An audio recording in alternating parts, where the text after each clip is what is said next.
میرے بزرگوں، ماؤں، بہنوں، بیٹیوں اور نوجوانوں، السلام علیکم۔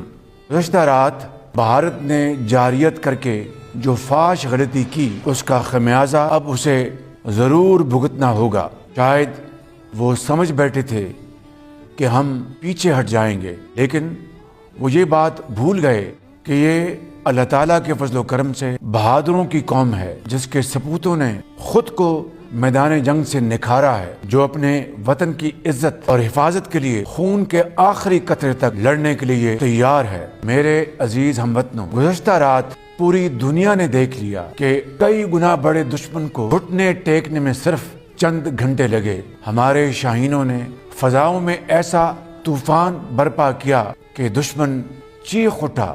بھارت کے 5 جنگی طیارے جو ان کا غرور تھے، اب صرف راکھ اور نشان عبرت بن چکے ہیں۔ بھارت کے بزدلانہ حملوں میں 26 معصوم شہری شہید اور 46 زخمی ہوئے۔ ہم یہ عہد کرتے ہیں کہ ان شہیدوں کے خون کے ایک ایک قطرے کا ضرور حساب لیا جائے گا۔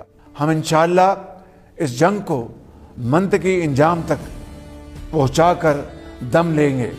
پاکستانی قوم زندہ باد، افواج پاکستان زندہ باد، پاکستان پائندہ باد۔